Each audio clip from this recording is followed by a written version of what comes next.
कौन किसे ठगता इस जग में, अरे स्वयं ठग जाए। पर ये मूढ़ बना मूर्ख विषयों में काल गवाए। कौन किसे ठगता है? जीव दूसरे को नहीं ठगता है, स्वयं को ही ठगता है। इसको लगता है कि मैंने दूसरे को ठगा, मैंने दूसरे को मूर्ख बनाया, मैंने दूसरे को छल लिया, ठग लिया। मैं एक कहानी सुन रहा था। एक जगह 4 ठग थे। 4 ठग दूसरे किसी गांव में एक सेठ जी थे जो बहुत दयालु और परोपकारी थे। वह सभी की सेवा सहयोग आदि किया करते थे। कभी भी किसी को ज़रूरत पड़े, कोई व्यक्ति आए कि बिटिया का विवाह करना है, सेठ जी पैसा दे दो। कोई कहे घर की आजीविका के लिए साधन चाहिए है, पैसा दे दो, तो सेठ जी किसी को मना नहीं करते थे। सभी का सदैव सहयोग करते थे और बस इतना पूछते थे कि पैसे कब लौटाओगे। कोई कहता था कि साल भर में, 2 साल में, 5 साल में, 10 साल में, 50 साल में। जब जो कहता था वो लिख लेते थे और तब उससे पैसे लेते थे। ये उनका नियम था। उनकी प्रशंसा दूर दूर तक गांव में फैली हुई थी। और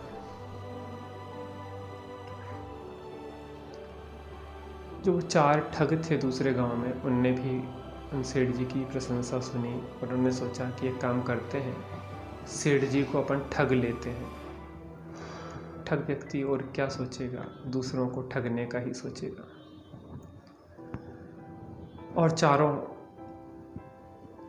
सेठ जी के पास पहुंच गए कि सेठ जी बहुत परेशान हैं, आजीविका का साधन नहीं है, कृपया आप हमारी मदद करिए। सेठ जी दयालु थे, उनकी बातों में आ गए और उनकी दयालु वृत्ति थी, सबका सहयोग करते थे। और उन्होंने कहा कितने पैसे चाहिए। उन्होंने कि सेठ जी व्यापार धंधा करना है, 50-50 हज़ार रुपये हम चारों को दे दें। सेठ जी ने मुनीम जी से कहा कि मुनीम जी 50-50 हज़ार रुपये इन चारों को दे दीजिए।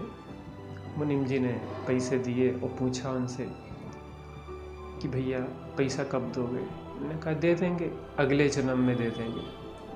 मुनीम जी ने खाते बही में 2 लाख रुपए की रकम 50-50 हज़ार चारों लोगों को दिए और यह लिख दिया कि अगले जन्म में लेंगे। वह ठग वहाँ से निकल गए और बड़े प्रसन्न हुए कि देखो हमने सेठ जी को बहुत ठग लिया। कैसा मूर्ख व्यक्ति है, इसको पता भी है कि अगले जन्म में होगा कि नहीं होगा, कैसे लेगा, कब लेगा।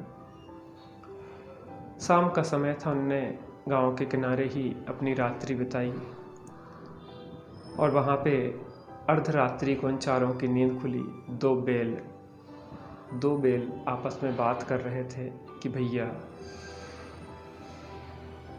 तुम कैसे यहाँ पे आए। कहने मैंने जो किसान है ना, इसका पिछले जन्म में कर्ज लिया था, वो कर्जा नहीं चुकाया, इस कारण से मैं इस जन्म में बैल बना हूँ और यहाँ पे इसकी मजदूरी करके, इसके हल चला के, इसकी बैलगाड़ी चला के इसका कर्जा चुका रहा हूँ, इसलिए मैं बैल बना। उसने कहा तुम? कहने मैंने भी ऐसा ही किया था, इसका कर्ज लिया था तो मैंने नहीं चुकाया, इस कारण से इसका कर्जा मेहनत करके चुका रहा हूँ और इसके बाद यह बेच देगा तो मैं दूसरे का कर्जा इसी गांव में लिया था, उसका कर्ज चुकाऊंगा।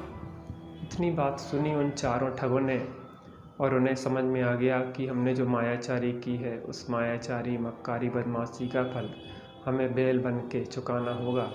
और जो व्यक्ति जिसका जो कर्ज लिया है वो चुकाना पड़ता है, चाहे इस जन्म में चाहे अगले जन्म में। उनको समझ में आया और वो घबरा गए चारों ठग। और अंदर में ये लगने लगा कि हम बैल ना बन जाए, हमें बैल नहीं बनना है।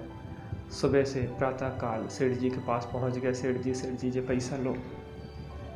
क्यों भैया, क्यों वापस करने आए हो? आप तो अपने आजीविका के लिए ले गए थे। नहीं सेठ जी, आप ये पैसे अपने वापस ले लो। उन्हें मुनीम जी से कहा, मुनीम जी देखो ये पैसे कब वापसी के हैं। उन्होंने कहा सेठ जी अगले जन्म में वापसी का लिखा है। सेठ जी ने कहा देखो भैया, हमारा एग्रीमेंट पक्का होता है और जब का हम बोल देते हैं हम तभी लेते हैं, उसके पहले नहीं लेते। हम तो तुमसे अगले जन्म में ही लेंगे। अब चारों तक बड़े परेशान हो गए, कुछ भी नहीं सूझे। भैया अगर हमने अगले जन्म का एग्रीमेंट करा तो अगले जन्म में बेल बन के इनका हमें ये कर्जा चुकाना होगा, अगले जन्म में बेल बन के इनका कर्जा चुकाना होगा। ऐसे बड़बड़ाते हुए चले जा रहे थे। गांव के बाहर एक सन्यासी मिला। सन्यासी को इन्हें अपना रोना सुनाया, दुख सुनाया कि हमें बेल नहीं बनना है और सेठ जी कर्जा जो दिया था वो वापस नहीं ले रहे हैं। उनके कान में उस सन्यासी ने कुछ कहा और वह वहाँ से चारों चल दिए। अगले गांव पहुँचे जहाँ पे कि बहुत ज़्यादा पानी की किल्लत थी, पानी दूर दूर से लाना पड़ता था। चारों ने बहुत मेहनत की और एक कुआं खोदा। 2 लाख रुपए में, जो 2 लाख रुपए थे, एक पक्का अच्छा कुआं, उसमें बहुत मीठा और अच्छा बहुत जल का स्रोत निकला और बढ़िया उन्होंने पक्का कुआं बनवा के तैयार कर दिया। और बढ़िया जब तैयार हो गया तो गांव के लोग बड़े प्रसन्न हुए कि हमारे गांव में कुआं खुद गया है, और कुआं खुद गया है तो अब हमें समस्या नहीं होगी। और गांव के लोग वहाँ पे पानी भरने पहुँच गए।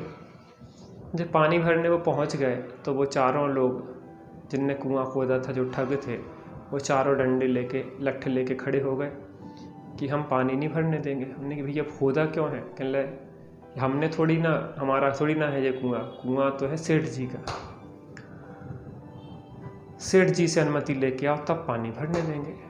तो गांव के लोग सेठ जी के पास पहुंचे। सेठ जी आपने कुआं खुदवाया है और कुआं खुदवा के आपने अपने लट्ठे खड़े कर दिए हैं और वो पानी नहीं भरने देते हैं।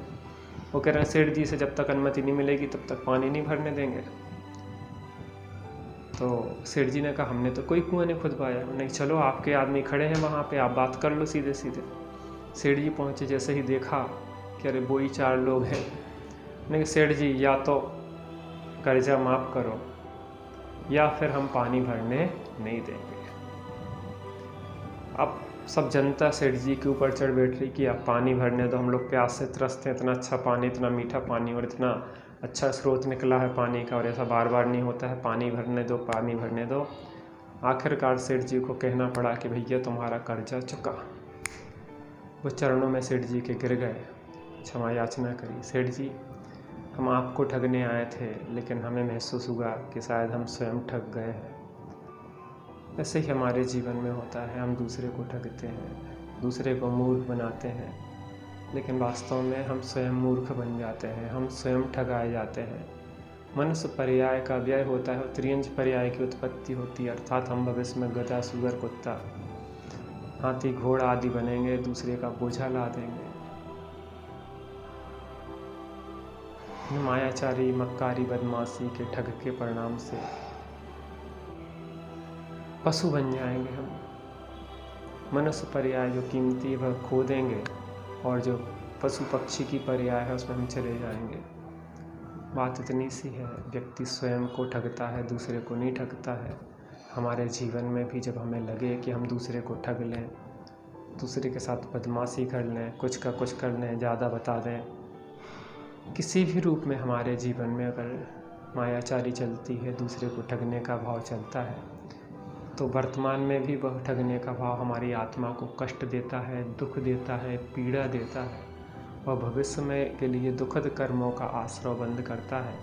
इसलिए ऐसे दुर्भावों से, दूसरों को ठगने के, तकलीफ़ देने के, पीड़ा देने के भावों से हम बचें, जिससे हमारी आत्मा निर्मल हो, पवित्र हो और हम सब अपने अंदर जो अंतरात्मा है उसमें जो अनंत शांति का भंडार है, हम उसके दर्शन कर पाएँ। क्योंकि हम जब दूसरे को ठगने का भाव करते हैं, पीड़ा देने का भाव करते हैं, तो हमारा अंतरात्मा, तन दुखी होता है, पीड़ित होता है।